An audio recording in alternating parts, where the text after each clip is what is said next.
Hey, what's going on? It's Bill Burr, and it's time for the Monday Morning Podcast for Monday, January 13th, 2020.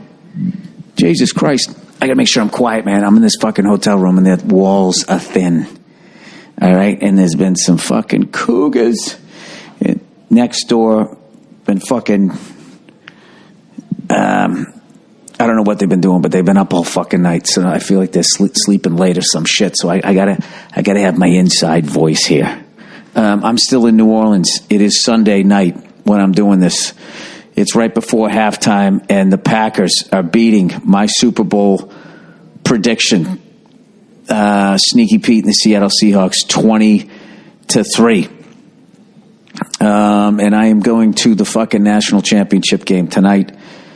And I just found out that President Trump is also going, which means this is going to be a motherfucker trying to get into the venue. So figure if we get there about 19 hours early, after all the pat downs and all of that shit. You know, if I was president, I wouldn't go to games. I'm like, this is going to lose me votes. Bread and circus. Just let the fucking common people go down there, get hammered.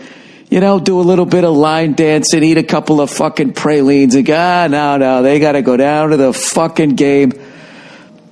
Let me ask you a question, all right? Then this isn't like partisan politics here. What the fuck is a president going to a goddamn game for? Don't you have like a next level flat screen TV that you can literally stick your head into and look around the fucking arena? You're the president. You know? I never knew him to be a football fan, but at least he's going, and that other guy, that Pence guy, he's not going. That guy's a bummer, man. If he fucking showed up, something would happen. You know, some chick would show her tits, and he'd get all fucking upset, and then he would do a big grandiose walkout, you know, acting like a white chick, you know. This isn't perfect for me, so I'm leaving, and I know when I get up to leave, everybody's going to care. Anyway, I don't even know where to fucking start. I've been in New Orleans for like the last 3 days. Before I talk about the absolute craziness of that fucking Kansas City game, I can't even remember that game was so fucking nuts. I can't even remember who the fuck played the day before. San Francisco beat the Vikings, and somebody else beat somebody. Oh, the Titans won again. Remember the Titans. No, wait. The Titans beat Buffalo last week.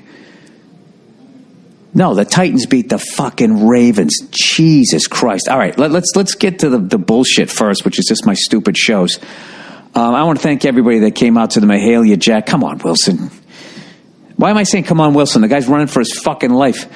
Picking on the wrong guy here. Old Billy Ball Watcher here. Anyway, Mahalia Jackson Theater played 3 nights there. Just an amazing crowds. Each crowd was better than the next. I had such a good time. It was all like New Orleans locals for the most part, and they were so much fun, man. And I got the new hour, man. The new hour, yeah, you know, it fucking all came together, right? It's like when those people get ready, you know, the actors and models and shit, when they get ready for a shoot. You know what I mean? They just cut out water and salt and all of that shit. Just it's tightening up. All right, I'm starting to see the cheekbones of the act here. I'm really liking the direction that it's going in, and at least it's working in the middle of the country. We'll see how it works on the sensitive coasts. Those fucking assholes, New York and L.A. Why do they tell the whole fucking country what they should and shouldn't be fucking doing? I don't know what happened. They, you know, 2 of the coolest cities with some of the greatest people, but there's like fucking 8 people in each city who seem to be telling everybody what they should or shouldn't be doing. So whatever. It's been working out here, so I'm very excited about that. And Bartnick, oh my God, Bartnick was fucking murdering. He was like murdering. There's killing, and then it's just like the crowd is into you. And they've been loving Joe Bartnick down south here in Memphis and in New Orleans. So anyway, we've just been hanging here in New Orleans waiting for the big game. And it's so amazing. If you ever come down here, the shit show that is Bourbon Street. I mean, I know it's a big party and all that type of stuff, but like, if you just go one block over, you go down, was it Royale Street? It's just a bunch of old people antiquing. There's an occasional drunk on his way to Bourbon Street. But you get on Bourbon Street and all of a sudden you're like, God damn, man, I could get like, somebody could puke on me at any second. Let's stick the wallet in the front pocket, the whole thing. And then you get on the other side. Whatever that next street is fine. You know? If you drop your laundry off way down the street on Bourbon Street, it's just local people. Just fucking relax. You can't go hard like that. So, I also found a beignet place, which is like these powdered donut types of things that they have down here. Everybody goes to this one place, Cafe du Monde. You go there, it's just, you know, it's people who party on Bourbon Street trying to sober up with a fucking donut. So there's like fucking 200 people in line for a donut, okay? I'm sure they're delicious, but I'm not doing that. So one of the locals told me about a place around the corner, you know, where all the locals and the cops go, I guess, to get their fucking beignets, if they even do that shit here. You know what I mean? It's like, I lived in Massachusetts for 27 years. I think I had clam chowder like 3 times. I didn't like it, okay? It looked like it had already been consumed and then spit up by a fucking cow. That's what it looked like. I was not into it at all. And I didn't eat lobster and all that bullshit. So they probably don't even eat those here, but it's just, it's a right around the corner. I'm not even going to say the name of the place because I'm going to make you talk to a local because I'm not going to blow it up and fuck it up for the regular people. And last night after our third show, we ended up going to another great place out here that just has locals and live music, and you can also smoke cigars. It was like the perfect place. It was just like, you know, way away from the French Quarter and all that. And I went there. My parents are in town. And this fucking band up there was just kind of playing blues or whatever. And then this dude just showed up out of nowhere. He had an accordion and a harmonica. And, you know, anywhere else he would just start playing polka music. I don't know what the fuck he'd do with the harmonica, but he's from New Orleans, so he made it sound great. They absolutely fucking killed. And I had the night that I wanted to have with my parents where it was just like real deal New Orleans, live music, you know, good food and drink and all that. It was just fucking great. So that's what I've been up to. So once again, thank you to everybody in Memphis and New Orleans that have come out to my show. I am ready to fucking do some damage here on my my tour this year, and I got a bunch of new dates coming up. All right, having said that, let's talk about the motherfucking playoffs. Okay, playoffs. Dude, what the fuck? What the fuck happened yesterday? I watched the first game. I don't even remember what the first game. I watched the San Francisco 49ers beat the Minnesota Vikings. When are the Vikings ever going to just push through and give those fucking poor people up there, Minneapolis, St. Paul, a goddamn Super Bowl? Evidently not this year. Congratulations to the 49ers. They looked really solid. And their celebration game is just off the chains. I mean, they celebrate more than the Kansas City Chiefs, and that's saying something. Both of them were acting like they were winning the Super Bowl on every fucking play that they made. It's the funniest shit ever. I love that guy, Kelsey, but I swear to God, the guy, he's literally pushing the tackler off of him so he can go moonwalk because he fucking caught a pass for 8 yards. And then he has all these drops, and it's like, well, you should dance then too. Keep the attention on yourself. But, I don't know. That's just the old man shit. It just fucking strikes me as hilarious. Remember that great catch Lynn Swann had? That unbelievable fucking catch he had in a fucking Super Bowl. You know, he didn't dance after. I don't understand what the fucking big deal is. So anyway, they look solid as hell. And I don't know. And then I went down to go do my show, and I assumed, like everybody else, that the Baltimore Ravens were just going to go out and have a nice, easy fucking day against the Tennessee Titans. And I remember I was going to go on stage, and the security guard was listening to the game, and I was just like, hey, you got a score? And he just looks at me and he goes, 14-0 Titans. I go, get the fuck out of here. Like, Jesus Christ, somebody's cranking the music driving by. Oh shit, little Billie Jean. Kid is not his son. It's not his son unless it's a white kid. Then it's Michael Jackson's son.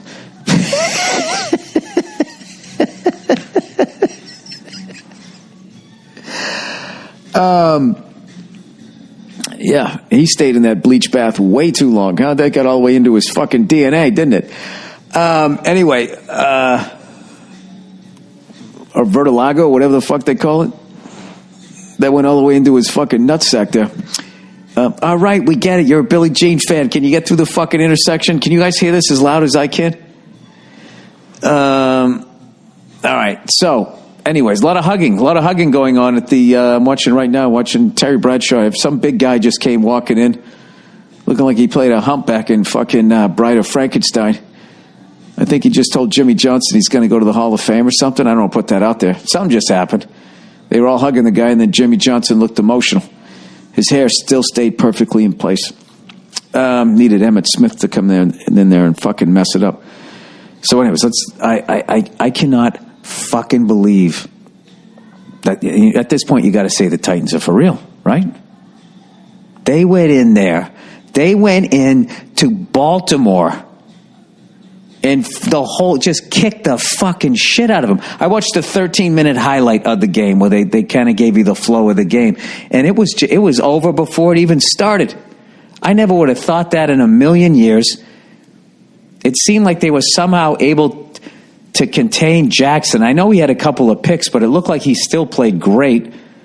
So I'm looking at that shit, and then having watched the Kansas City game where they were down 24 points, and God bless the head coach of the Texans. The fucking verbal abuse that guy's going to take from some of the most unathletic people ever. You just got to say those fucking calls he made that they made no. What the fuck? It's 21-0.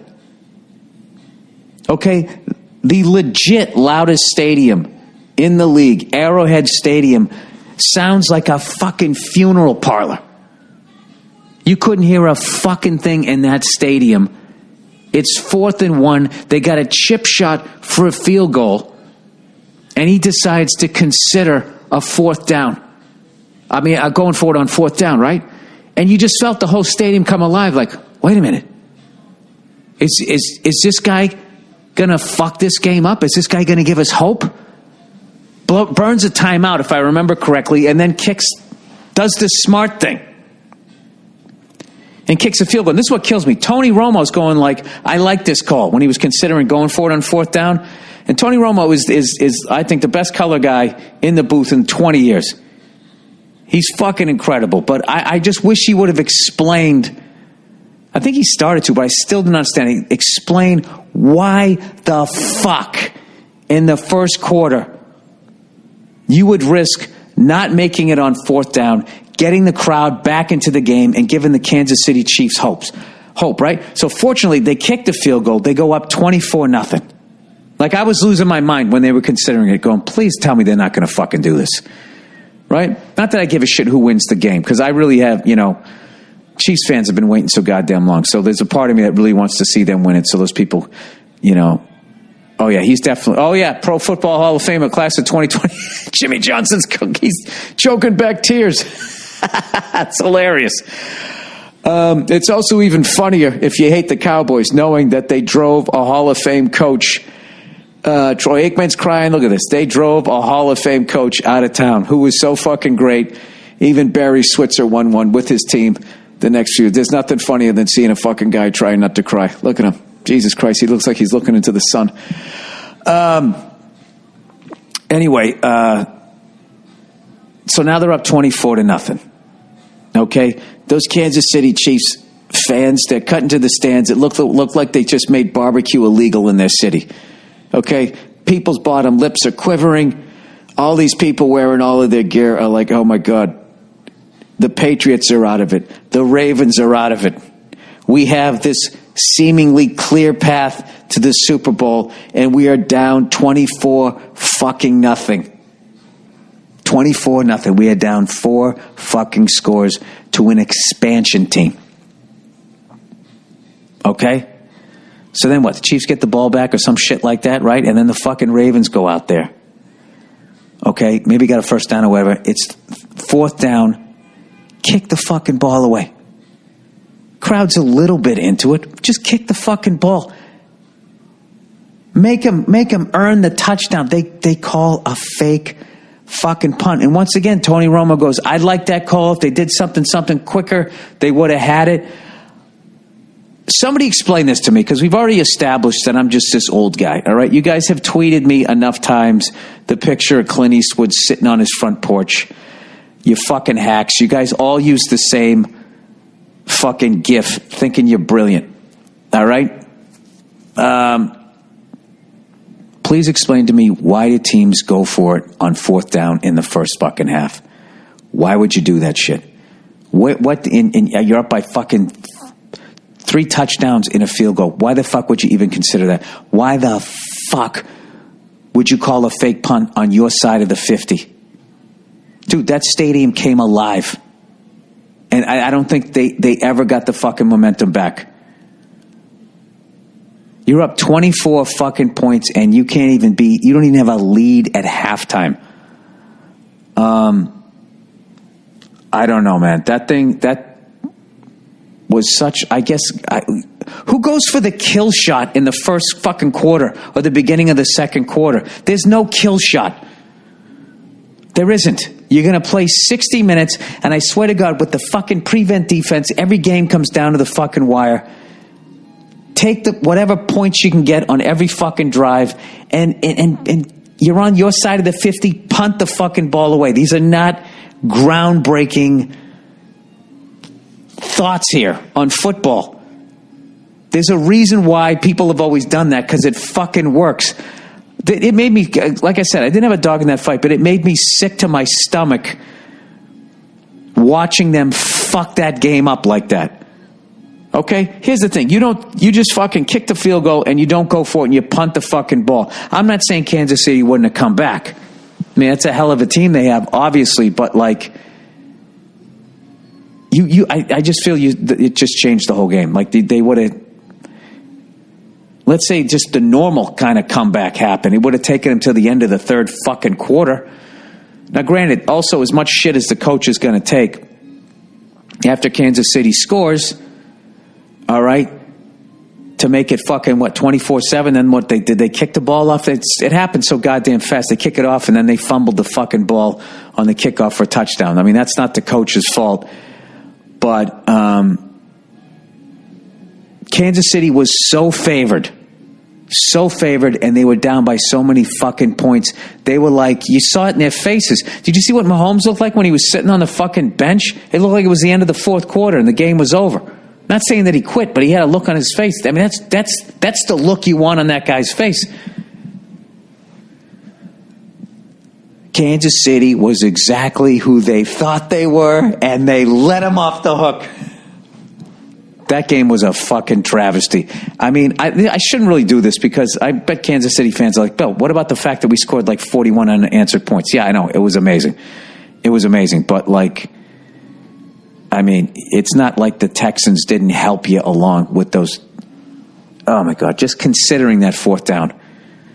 You know, it's like you had a vampire with a stake 3/4 of the way in, and then for some reason you stopped hitting the hammer and started to pull it out right as the thing's eyes were going to close. So anyway, one of the most amazing comebacks I've ever seen, but the fact that the Texans helped them along, I felt, I don't know. That was, the last time I saw something like that was when the Patriots came back against the Falcons, but it was my team, so I could totally enjoy it. But even then, there's just a sickening feeling. You don't want to see anybody do that, man. That was that kind of redefined the old shit show there. Oh, hang on a second. Somebody's at the door.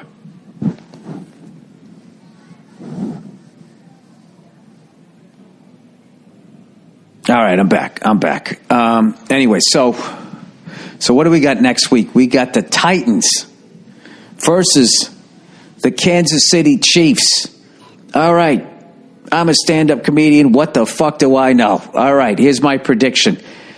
A lot of people, like, somebody texted me, said, there's no way the Titans are beating the fucking Chiefs. I don't know. As much as the Chiefs had an incredible game, they also let up 31 points and like 374 yards passing. And the Titans got that fucking, what's his name? Derrick Henry? Is that what his name? I don't know. I missed so much out here traveling. I don't know. They got a quarterback, they got a running back, they got a good defense. I just think, and they got Vrabel, who seems to be showing the world that he's an unbelievable coach. He also came up under Belichick, so I kind of got to root for him. I don't know. That's a weird one because I want to root for the underdog here, but also like Kansas City's been waiting for so fucking long. And I'm so old that the Titans are still an expansion franchise, even though they're not. They're an old AFL team. They used to be the Houston Oilers. But as far as like being in Nashville, the people in Nashville, write in. Do you really care about NFL football? Come on. You live in Nashville, right? You're out there listening to country music. All my rowdy friends are coming over tonight, right? Isn't that what you're doing out there? I'm fucking with you. I know you give a shit. I think it's going to be a close game, and the only question mark I think on the Kansas City has been their defense. And I don't know. I think their defensive backs, I don't know. They're not saying they're bad, but I don't know how good they are. So we shall see. What the fuck do I know, right? And it's looking like my fucking sneaky Pete pick here is not going to come in. Why do you give a fuck? You know, when you make like a prediction, why do I give a shit? You know why? Because Verzi picked the Packers to play the Patriots in the. There you go. Look at that. Fucking Seahawks might come right out and score a touchdown, get themselves back into this game. He picked the Packers and the Patriots, and I picked the Ravens in Seattle. So obviously, both of our AFC picks are out of the picture. And so this game here comes down to me versus Verzi. And it's looking like he's going to win this one. Unless Wilson can leave these guys in right now. I was hoping Marshawn Lynch was going to do a little bit more, especially when they gave him all those extra pushes. I was loving that. I'm like, oh, that's great. Piss off Marshawn Lynch. That's a smart fucking move. That's like going for a fake punt on your side of the 50. Jesus Christ. I swear to God, I almost felt like Roger Goodell called up that coach and was like, people are turning off the game. We're going to lose a fortune. Do something stupid. Let him back in the game. I'm telling you, that's been my conspiracy theory, that the prevent defense was actually designed to make sure every game was never out of reach so people wouldn't shut games off during the third fucking quarter. Well, at least they would do it as little as possible, and everybody would look like Elway and Montana and Marino, Roger Staubach, all those guys. Very few quarterbacks back in the day could do what the fuck every quarterback seems to be able to do now, which is go 80 yards with under 2 minutes left in a game and then get 4 shots at the fucking end zone. So, all right, with that, congratulations to everybody who won. Crazy games. All right, let me read a little bit of advertising here as I type in my fucking password once again. I don't know. Who do you guys like if this stays this way? Packers will have to go into San Francisco. One of their fans had a sign that kind of pissed me off. It said the empire is rising or something like that. I was like, empire? I don't think the 49ers ever had an empire. They had a dynasty. They didn't have an empire. Okay? The Yankees had a fucking empire. The Celtics had an empire, right? Fucking football, man. You win 4 or 5. The Patriots don't have an empire. We had a fucking sick run. We had the greatest fucking run since they've been counting Super Bowls. But as I always maintain, the New York Yankees of football are the Green Bay Packers if they counted Super Bowls and NFL titles, which would be amazing if the Packers win this one. I believe would be their 5th, I want to say. Would it? Wait a second. Wait a second. Well, they have 2 with Bart Starr. They won 1 with Brett Favre, and Aaron Rodgers has 1, right?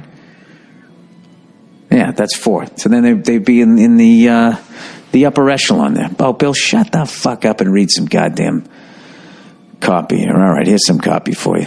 I just literally heard that woman yawn next door. She goes, think I'm boring her with my football talk. You know? Or maybe she just woke up from her slumber so she can go howl at the fucking moon again. All right. Brave, everybody. Brave. Is the web browser... You know, I should really go in the other fucking room. I feel like she's hearing every fucking word of this, and pretty soon... I've had that happen to me on podcasts in the past.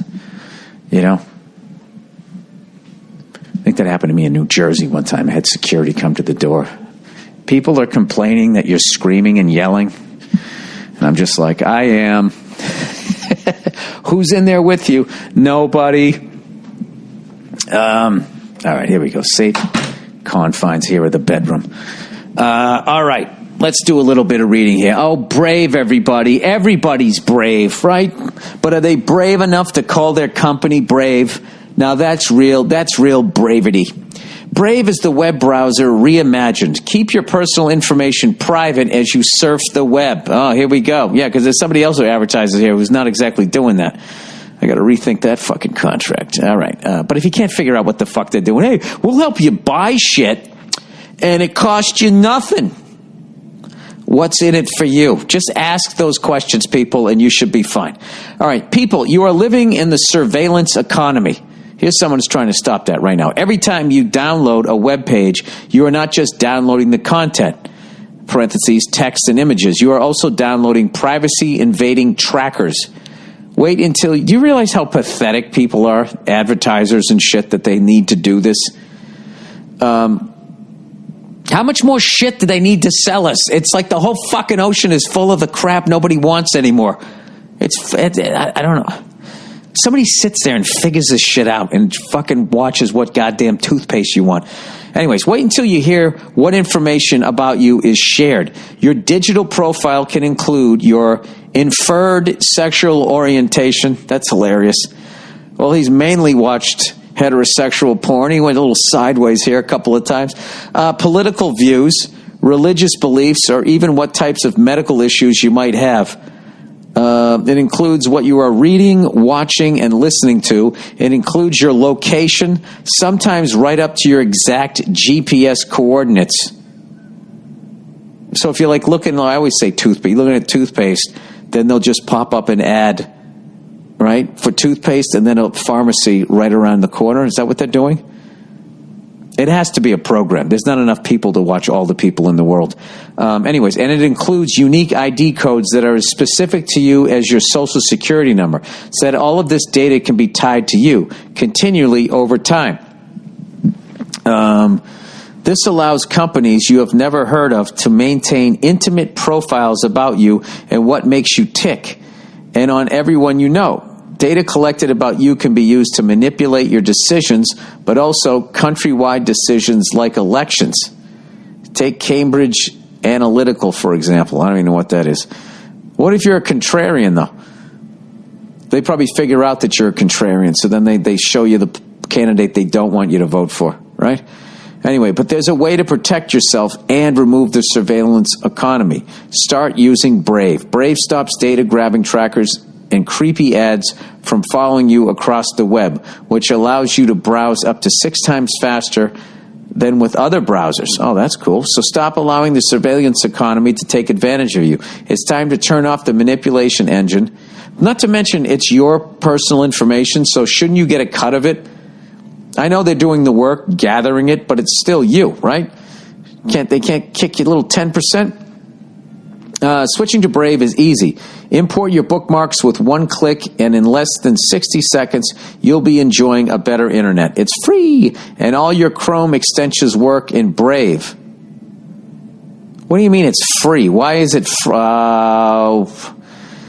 listeners of the podcast can switch to Brave for free today. Go to brave.com/burr and download Brave today.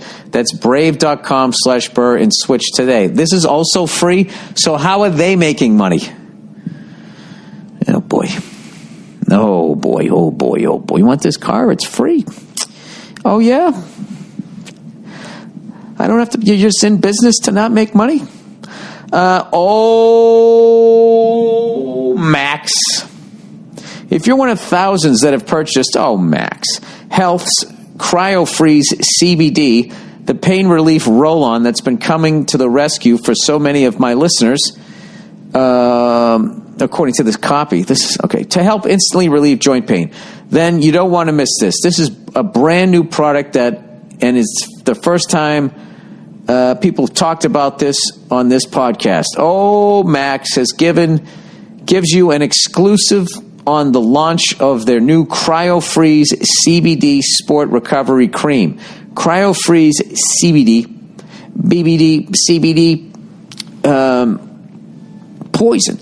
Sport Recovery Cream provides instant cooling and relief and moisture, so it can be used daily to refresh and revitalize tired and achy joints and muscles. So why do you need this in addition to the roll-on? The pain relief roll-on provides targeted relief for every painful area. I use that shit on my frozen shoulder. It's been helping me out, man. And it makes it feel wintry green fresh.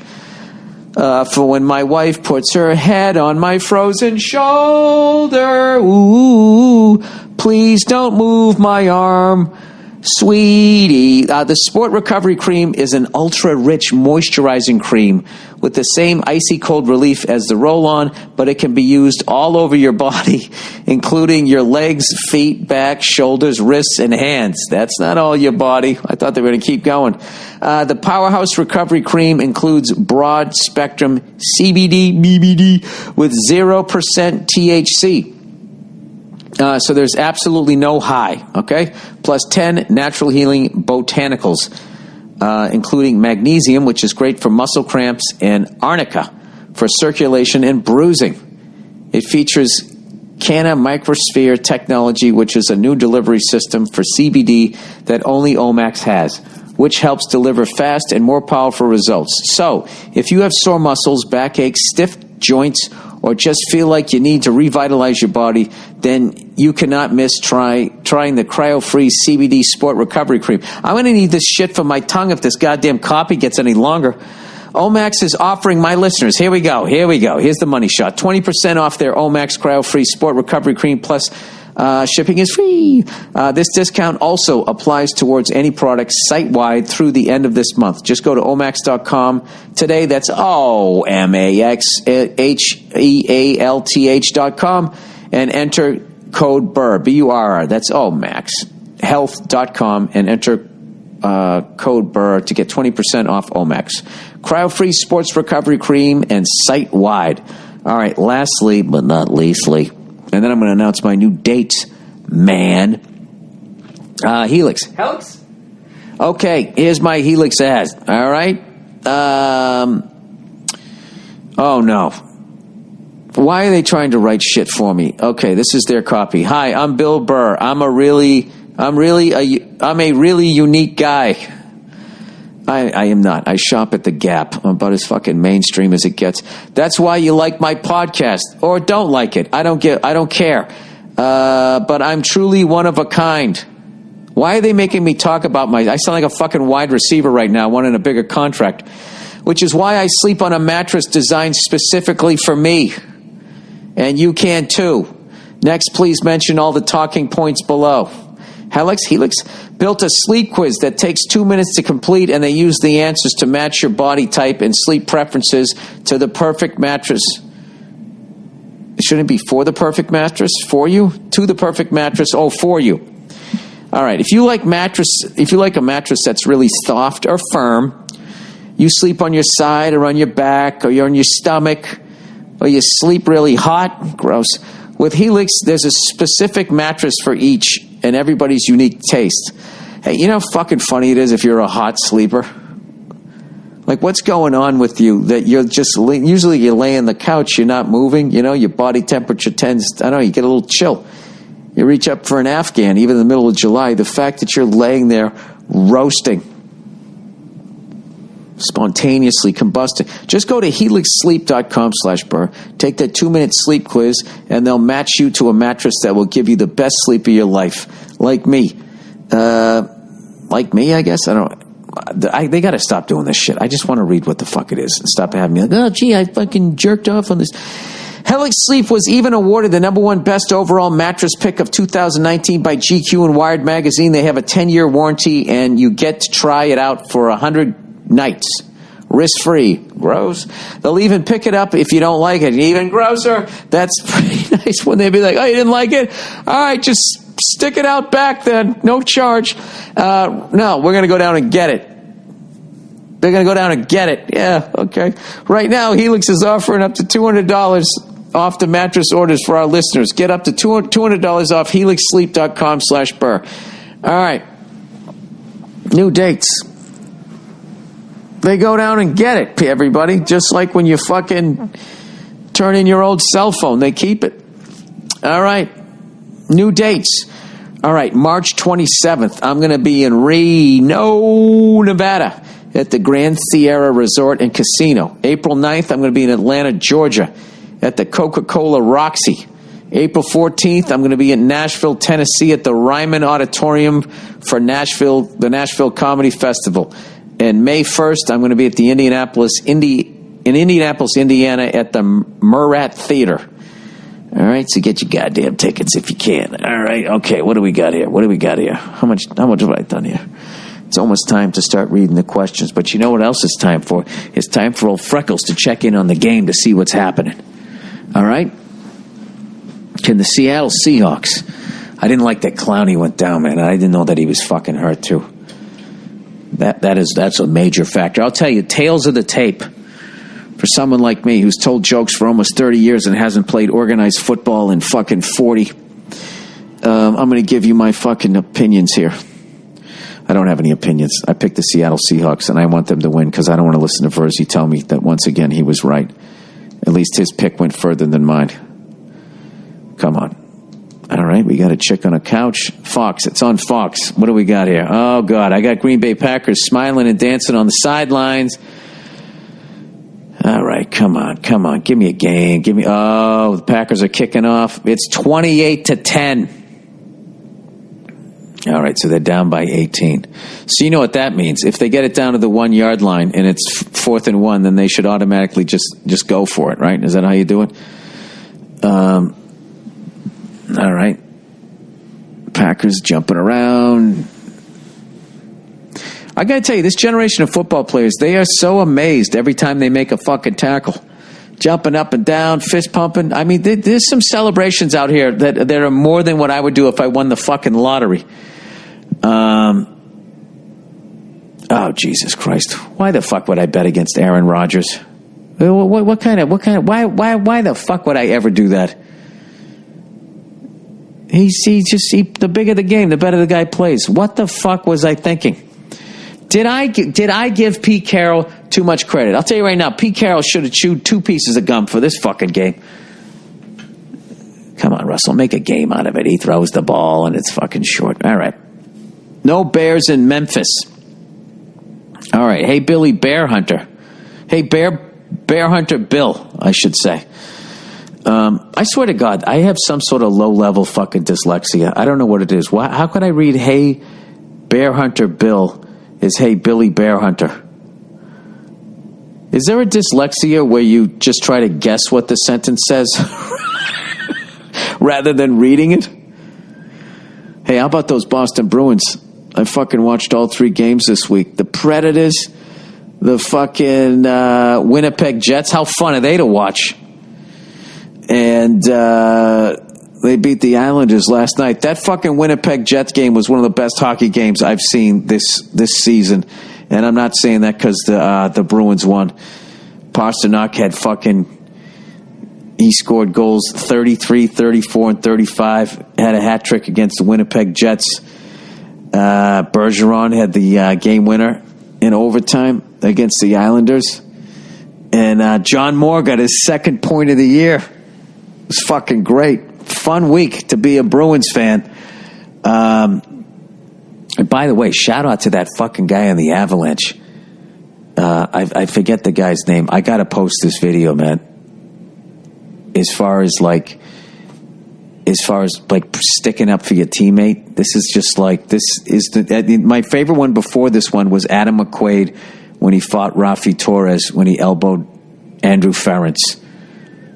Look up Adam McQuaid versus Rafi Torres, and that's basically how it's done. And if you would like a newer version, I forget the guy's name. I should know his name, but I don't have time to fucking look it up. The guy in the Colorado Avalanche fighting that dude on the Rangers. The guy had a questionable hit. Most of the shoulder was to the chest area, but I think he caught his chin a little bit, and the guy went down, and this guy went over and just beat the fucking shit out of this guy, just throwing haymakers and was connecting. It was borderline heroic what this man did. I just wish there was more of that in the NHL. I'd be honest with you, that's what needed to be done to the St. Louis Blues last year, and nobody had the guy to do it. We all showed up with these finesse teams, and that bum-ass team with one fucking line won the cup. I don't think I'll ever get over it, which should make people in St. Louis enjoy the fact that it's still bothering me. If we just did that once, their balls would have pulled up into their body, and they would have played like the fucking mediocre team that they were.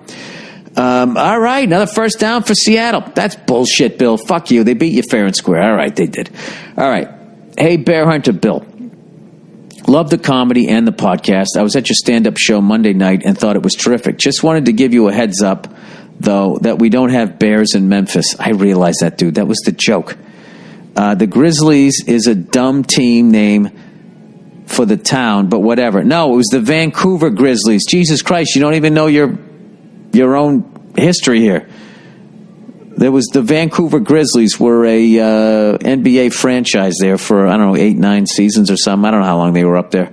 I just remember they had really ugly uniforms, and they had this big white dude named Big Country that came from either Oklahoma State or University of Oklahoma. And it's like the Utah Jazz. It made sense when it was the New Orleans Jazz, and Utah, for some reason, I don't know why, they didn't change it. Maybe because they're Mormons and they're just super friendly. And it's like, well, we don't want New Orleans to feel like they had a bad name for their team, so we'll just keep it. That's why you're called the Grizzlies. Anyways, he says the Grizzlies is a dumb name for a team name for the town, but whatever. That being said, I still think the average Memphian knows that Bears, in fact, don't give a fuck. I attached a map of where you can find bears in North America. Quick question for you. What is your best advice for someone from the Yankee North to go hunting?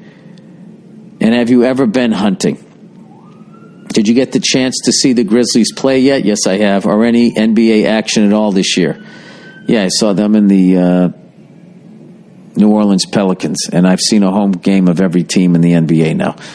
Thanks for coming to Memphis. All the best, and go fuck yourself. Have I ever been hunting? I went bowfish hunting in New Orleans a long time ago with this actor that was really into hunting, and he took me, and we got in this fucking truck, drove out to the bayou, stopped at a gas station, bought a fishing license. The next thing you know, it's nighttime in the middle of fucking August, and I'm out on the bayou with this guy and these real deal Cajun guys who had flashlights, and they were pointing at the fish. It was shallow water, and they were just pointing at the fish. They'd see a fish, and they just go right there, right there, right there, right there. I feel like I just told this story in the podcast, so I did do that, and I liked it until I realized we weren't going to be eating the fish, and then I stopped. I was like, I don't want to be just out here killing shit to be killing the shit. But I have never gone out and hunted for anything, but I could do it if I had to. If I was fucking starving, I could shoot a fucking deer right in the head. I'd do it right in front of its little fucking kid. You know? I'd shoot the kid too, though. You know, I'd take out the whole family like a fucking deer serial killer. I don't know I don't know the rules of it. I don't know, but you know, the way they treat chickens and cows and pigs and all that type of shit, as bad as much shit as people give hunters, if they're going to eat all the meat, and the fact that the thing actually lived a life out there where it was free, I don't think it's that bad, right? I do though. I don't understand killing bears though. What the reason for that is, or if there is like a population problem. But it is kind of funny as human beings to say that there is a population problem when there's no, for whatever reason, population problem with us. I always use that anecdote. That's like the fucking, the person who can see cheating on the other team but doesn't see it on their own team, when could be literally the exact same infraction, and it just doesn't it just doesn't register. All right, so that's it. All I know is bears are fucking terrifying. I saw there's a YouTube video of this fucking idiot. He walks up to like a black bear, and I guess black bears are kind of like afraid of human beings. They're not as big, but it's still a goddamn bear. And Russell Wilson is literally taking it upon himself right now to just fucking get this team to come down the field. 1 minute, 1:21 to go in the third quarter, in case you're trying to sync up this podcast. So he's telling this bear to get the fuck out of there, right? And the bear is actually complying, and it's walking away. But because this douche is videoing himself, I think he wants to seem like a badass. And for whatever reason, he walks up behind the bear. You can't see it, but evidently he kicked the bear. And the bear turns around, pauses for a second before it's debating, like, am I gonna fucking just walk away from this and have to carry the fact that I let touchdown Seattle? Uh-oh. Sneaking back in it. Now, do you go for 2 here to get yourself within 10? I love this. Like, you don't have any faith in your fucking offense. Just take whatever fucking points you can get here. You watch. They're going to go for fucking 2 points here. And everybody's going to be like, I agree with this. Because, why fucking be 11 points down, when you can actually be 12 points down? Oh, they're going to kick it. All right, thank God. Okay, great. Fantastic. Okay, so this fucking bear turns around, and then, as somebody mentions in the comment, it starts growling. It sounded like a fucking dirt bike. And then this guy's now he's backing up, and this fucking thing, dude, every one of their paws could be Freddy Krueger's fucking glove. Comes running at this guy, and the phone goes flying out of his hands. You hear the struggle, and when the guy gets up, he's got the audacity to be like, that fucking thing bit my hand. It's like, bit your hand. You're lucky it didn't fucking eat you from the inside out as you're screaming in agony. What kind of a fucking jerk off? First of all, to be in the fucking woods, the bear has more right to be there than you do. Considering a bear can't go to the mall, right? You shouldn't be able to go out in the goddamn fucking woods. Am I nuts? I mean, you're now playing an away game. You're in his fucking stadium, and you're telling that thing to get the fuck out of there, and you're booting it in the ass like it showed up uninvited to your Super Bowl party, and then you have the decency to bring a fucking six-pack. This fucking idiot goes up and he kicks him right in his furry ass. And I got to tell you something. I thought that the bear showed a lot of restraint. Like Isaiah Thomas when he went into the crowd. Showed a lot of restraint. Should have punched that dude right in his fucking mouth.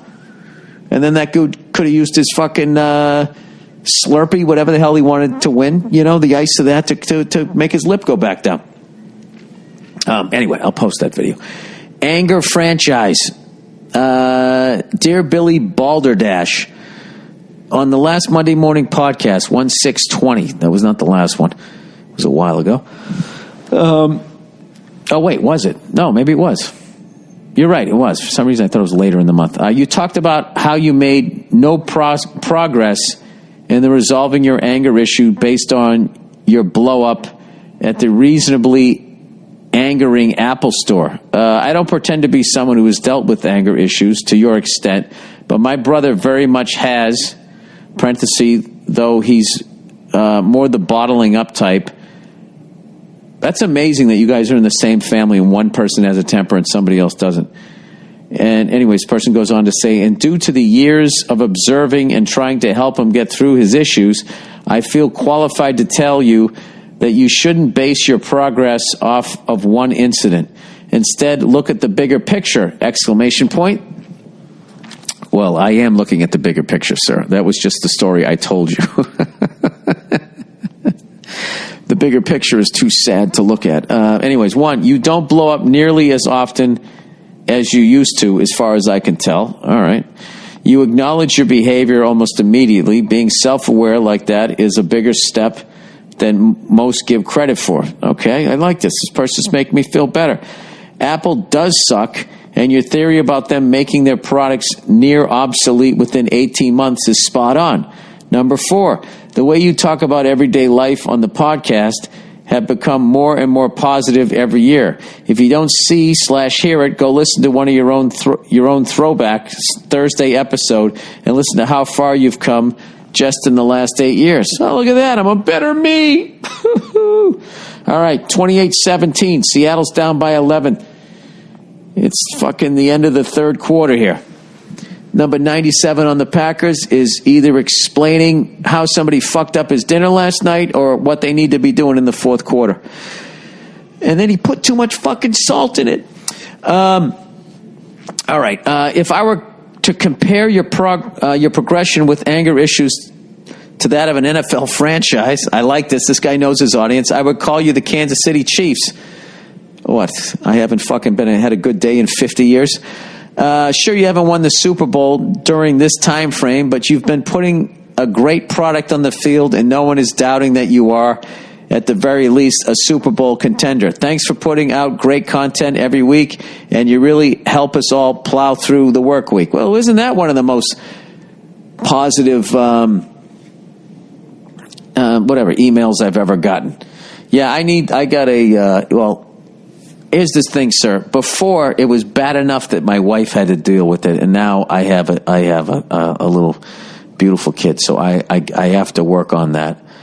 But like I said, what I like is my daughter is not afraid of me at all, which is a big change from the way I grew up, where kids were afraid of their parents. Believe me, she does what I say. Although I do have to say it 2 or 3 times because I joke with her so much that she kind of has to look at me like, is this one of these things where you say don't do it and then I do it and then you pretend to chase me around and we have a great time? Or are you actually serious? So I am a little bit there. But like when I do flip out, as I'm flipping out, she just goes, Dad, stop. You know, you have to be nice to people. I'm like, you're right, buddy. You're right. What am I doing? This makes no sense. Give me a hug. And then we go play something. All right. Jillian Michaels. I remember her from The Biggest Loser, right? Bill, did you hear what Jillian Michaels said about Lizzo to be inappropriate? I don't know who Lizzo is. Is that a singer? Was that the person who was the musical guest when Eddie Murphy hosted SNL? I don't know. Anyways, I'm a 42-year-old woman, and I was overweight in my early 30s. My attitude towards being overweight was certainly informed by my own apathy and laziness before my health depended on losing 125 pounds. I don't appreciate people making crude fat jokes, but also don't mind rhetoric implying weight loss is more healthy than not. Much love from Chicago. All right, so was it something I said? Because I always make fun of the fatties. All right, let's see what Jillian Michaels said.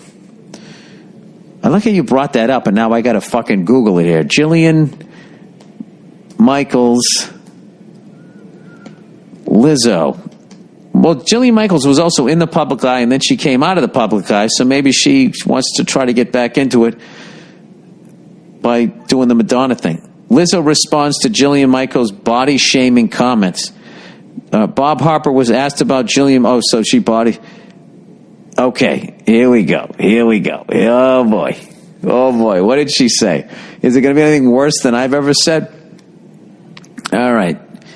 Jillian Michaels comments on Lizzo's weight for the 3rd time this week after backlash. She's doubling down, tripling down. She won't go back to the room. It's a cold deck of cards, and she keeps playing. All right, Jillian Michaels just reiterated her feelings about Lizzo's weight for the 3rd time. Jillian said, there's nothing beautiful about clogged arteries in her latest statement. Yeah, she's right.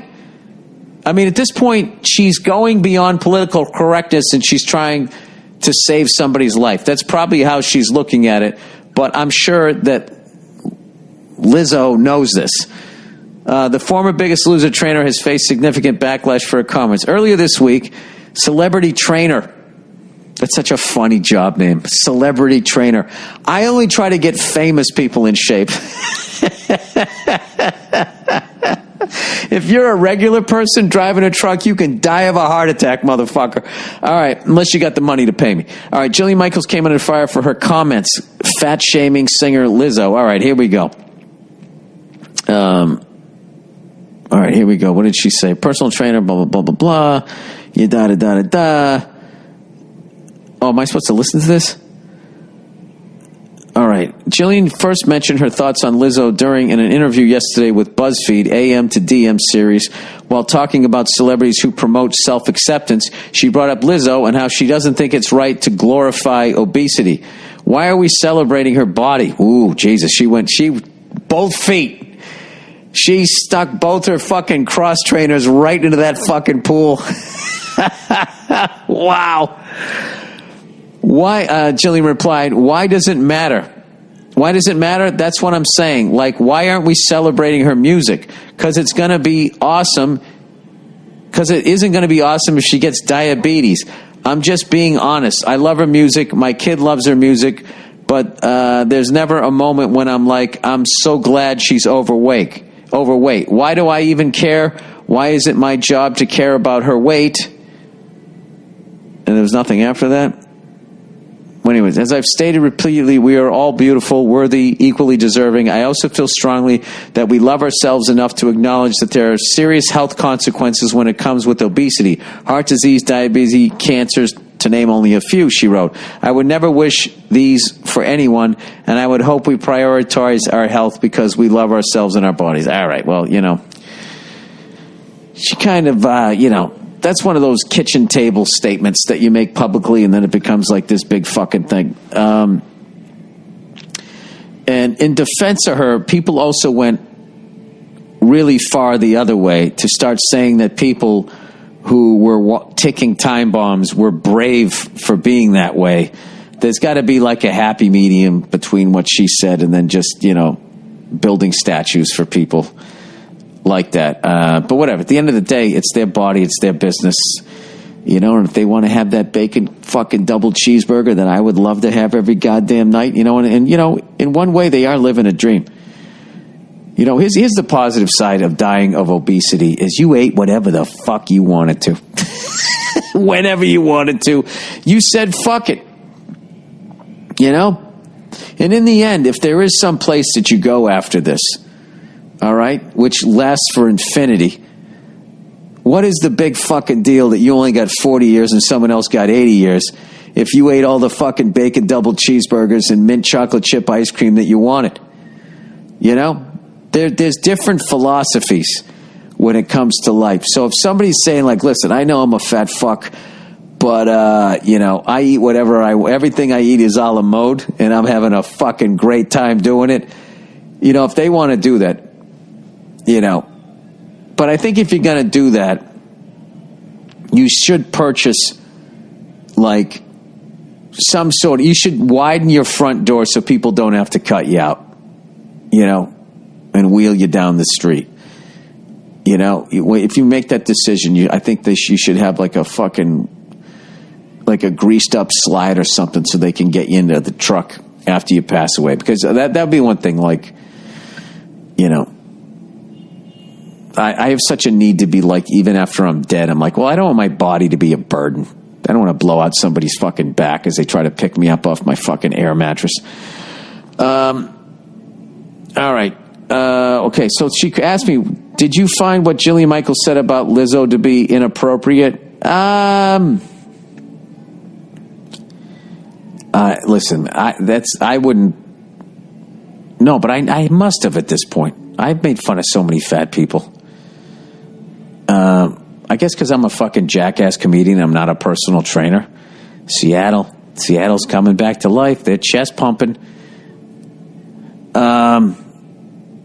I don't know, man. I always do it joking around. I mean, I'm serious and I want you to lose the weight and everything, but I would never want to single one person out specifically and hurt their feelings like that. As much as I'm a fucking asshole, like I don't like I've told some jokes like 3 or 4 times in my life. I'd made somebody cry in the audience and I always felt bad afterwards. you know?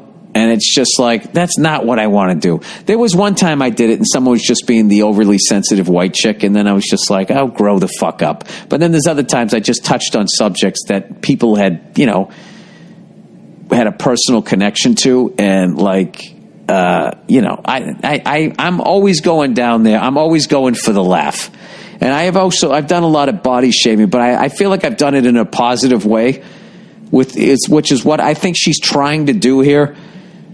To motivate, but you know, there's you know, it's you're walking a little bit of a tightrope when you do that. But I'll be honest with you, I've had a ton of former fat people come up to me saying, I listened to your podcast and I got a laugh out of it. Like I swear to God, I body shame myself. Like today, I've been down south, so you know what it is. The notch on the belt is going to move over in the wrong direction. So today when I put the belt on, it wasn't, you know, and I could have gone for the comfort and I didn't. I said, no, you're going to fucking feel the pain of your stupid decisions. And I fucking had it tight and was digging into my fucking waist. And you know what? I went out and I got a salad. So, you know, and when I stand in the mirror and I don't have a shirt on, I got to look at you, you fucking Pillsbury fucking freckled doughboy. I trashed the shit out of myself. And that works for me. So I guess you got to understand that doesn't work for everybody. But, I don't know. I think probably enough people are saying mean shit to her. I don't think you need to probably pile on. Which I don't think she was doing it. It just didn't come out right. Right? I think everybody should get over it, considering we're thinking about starting a fourth war while we're still fighting three others. It's probably bigger things to talk about, I guess. I don't know. Probably could pick my words a little careful. What do you mean bigger? Huh? You mean fatter? Is that what the fuck is? Huh? All right. Broke. All right, you were right. Dear Billy Brown. Okay. Brown University did a study about the cost of war and mapped out the debt the U.S. has accrued since 9/11. Couple big takeaways. The amount of interest the U.S. pays back on the annual basis went from $232 billion to $532 billion in 20 years. Jesus Christ. And knowing how interest works, it's not just 2.5 times the debt, 2.5 times the debt. That's 2.5 times the interest, which compounds to trillions on a payment schedule if there is one. If no more debt is accrued, the U.S. would have its war debt paid off by 2050, with an estimate of $6.1 trillion spent in interest. The debt isn't just owed to banks. 34% is owed to private investors. Private investors are making money off of this shit? Gee, the world is just an evil place. Who loans money to fucking killing regular people and babies? It's just fucking beyond me. I swear to you, I don't understand how war is still legal in as advanced as we are as human beings.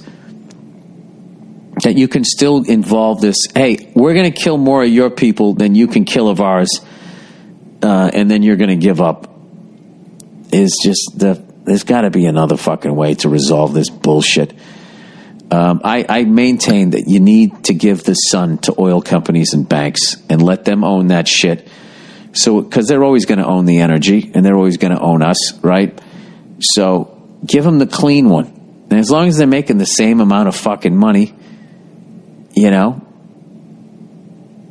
I guess, you know, we can get out of our interest in all of these fucking people's natural resources around the fucking world. Corporations in first world countries, I'm not just picking on us, just all around the world, their idea that the natural resources around the world are theirs is incredibly short-sighted, and it's leading to just craziness, which is why I watch football and sports. I can't even read the rest of this shit, but if I'll have 34% is owned to private banks, 29% to foreign and international investors. I invest in war. Only 11% of it is owned to the Federal Reserve. This exposes the fact that just controlling the money system isn't enough. There's much more. That's an interesting point. There's much more money to be made lending during wartime. Next time someone makes fun of you for bringing the cost of these perpetual wars sanctioned by both Democrat and Republican administrators. Yes, sir. Of course we know that.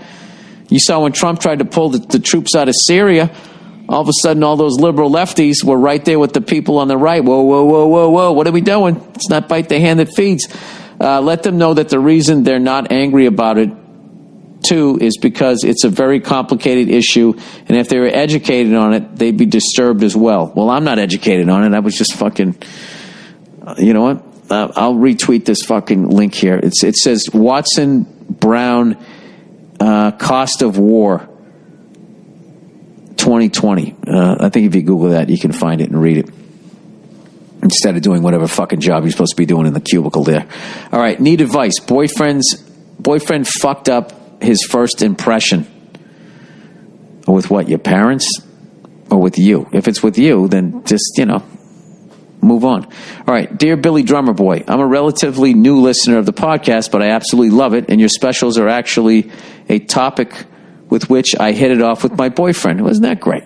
Going to binge listen to this while studying and cleaning the dorm. All right. I'm a 23-year-old black girl in college in blank, blank, blank, blank. I'm not going to say where you live. I found my boyfriend at the university. We've been together for 5 months, and I fell for him because of his jokes. Although you don't see it immediately, he had a very sheltered upbringing in a rich white neighborhood, gated community, wow, and didn't really have much interaction with black people. I didn't really care, as he was funny and caring, and his lack of social sensitivity was quite refreshing.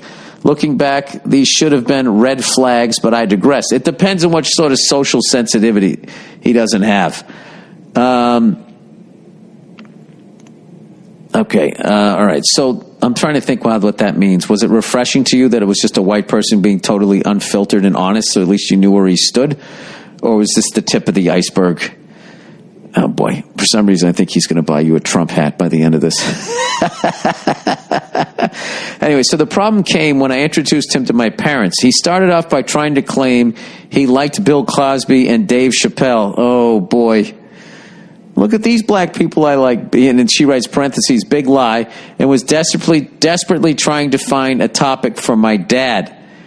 Oh, man. Oh, God. How awkward was that? That should be in a comedy. I offered that he should talk about the 49ers. My father is a fan. I don't know much. Please don't hate me, Bill. I'm not. My boyfriend then loudly proclaimed that the 49ers suck and yada, yada.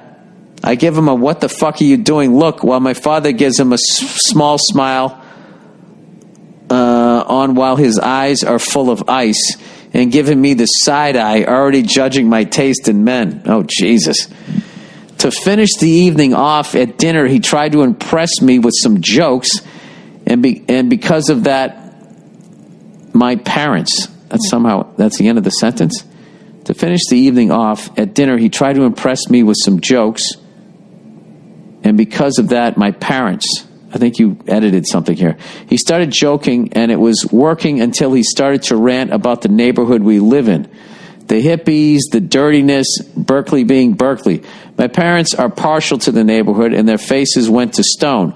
During this whole time, I was trying to stop him with new topics, looks, and even an under-the-table kick at the end. He just plowed through all of it. Oh, my God, this is hilarious. After dinner, my father stood up and calmly said to my boyfriend that he should go back home and that he wasn't welcome to stay the night. Oh, boy, okay, that's a wrap.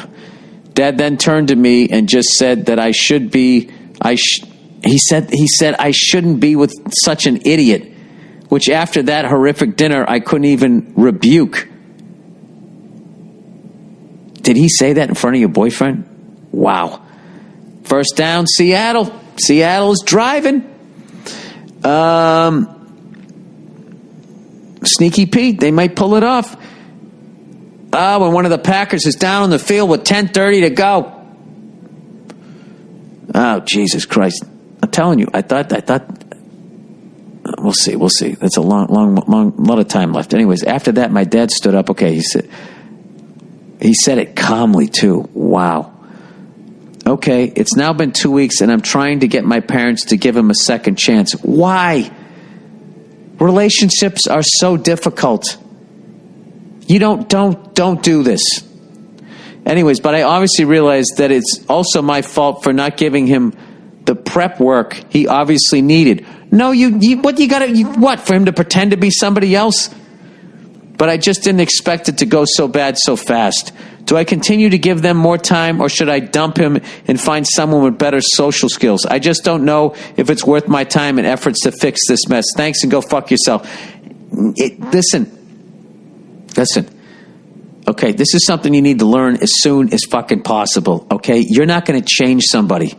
The fact that you had to make that much effort, when you find the person that you're supposed to be with, when you're hanging out together, it's effortless.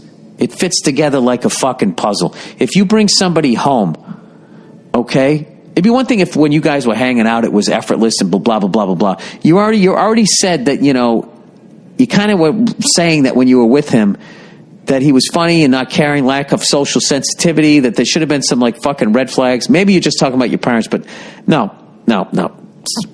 Relationships are hard enough. You don't need this extra fucking bullshit, okay? And one of the things that's going to be really a fucking weight around your neck is if your parents just don't like who the fuck you're with. Your parents are going to be in your life for the rest of their life. Okay, you don't need this bullshit.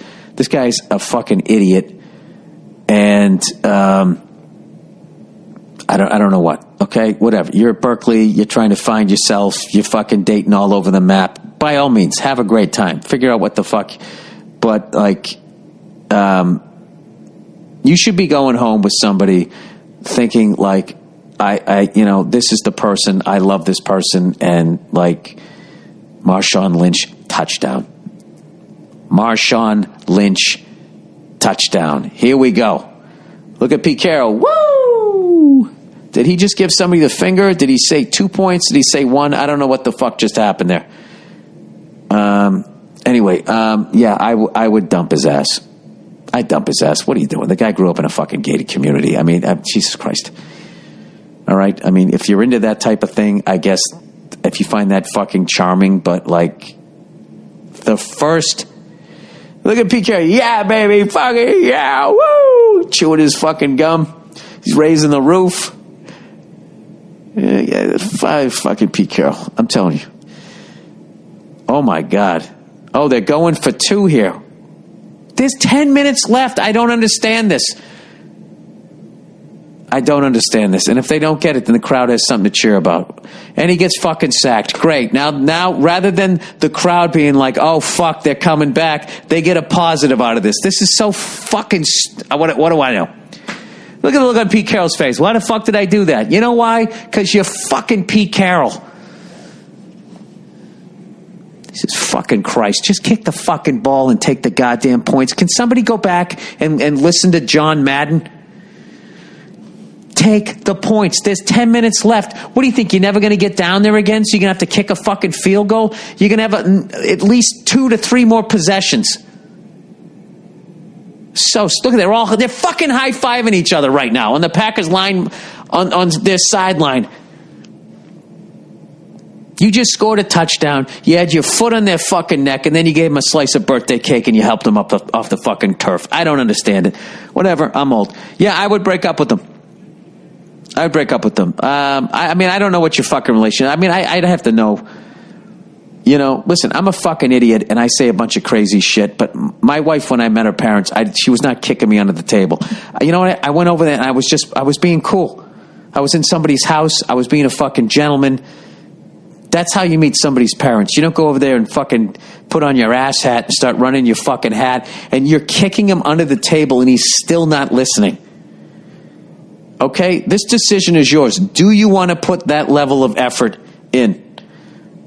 If you're going to go interracial, it's already going to be more fucking effort. Just people looking at you when you're walking down the street. I'm letting you know that from obviously fucking experience. After a while, you don't give a fuck, right? But I'm okay. All right, that's it. All right, that's the podcast.